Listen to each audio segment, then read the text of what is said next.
আমি আপনাদের আজকে দেখাবো কি করে চিতই পিঠা বা সরা পিঠা বানাতে হয়।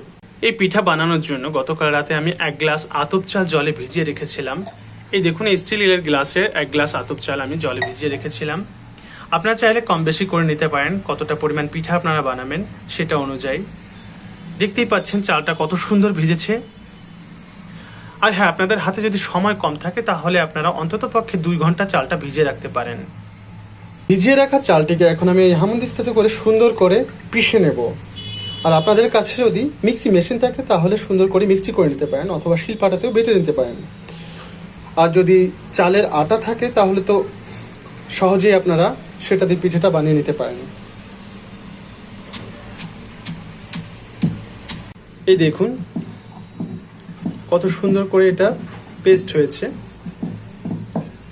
পেস্টটা যতক্ষণ না এতটা মিহি হচ্ছে ততক্ষণ আপনাকে পিষে যেতে হবে। চালটাকে পিষার পরে আমি সামান্য একটু জল দিয়েছি এতে। দেখুন এই ধরনের একটা কনসিস্টেন্সির ব্যাটার আমি বানিয়ে নিয়েছি। একদম পাতলাও হবে না, একদম গাঢ়ও হবে না। এই দেখুন,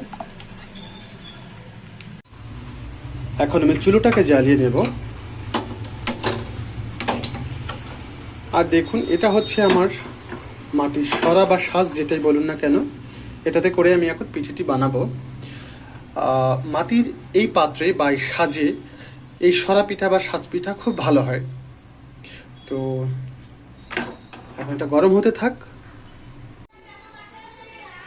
আমার সরাটি গরম হয়ে গিয়েছে। সামান্য পরিমাণ তেল আমি ছিটিয়ে দিয়েছি, খুবই সামান্য পরিমাণ তেল। এখন আমি ব্যাটারটাকে দিয়ে দেব।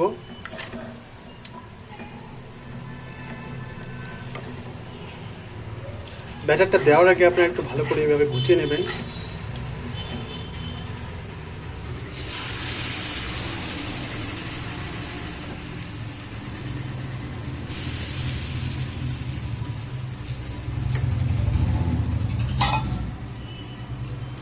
এখন আমি এটা বাটিটা দিয়ে ঢেকে দেব।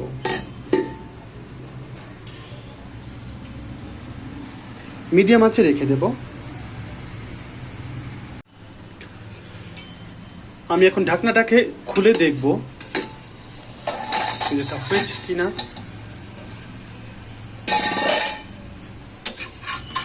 দেখুন সুন্দর উঠে গেছে, কোথাও কোনো সমস্যা হয়নি। আর দেখুন কত সুন্দর এটা ভাপা হয়েছে বা সিদ্ধ হয়েছে।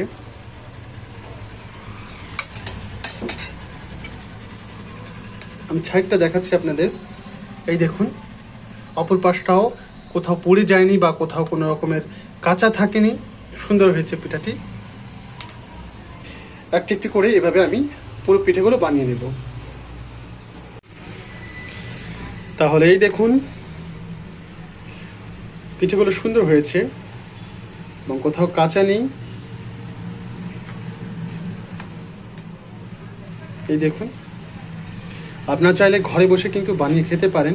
এই শীতের সময়, এই শীতের দিনে খেজুরের গুড় দিয়ে এই চিতই পিঠা বা সাজের পিঠা বা সাজ পিঠা যে যাই বলেন না কেন, খেতে কিন্তু একই স্বাদ।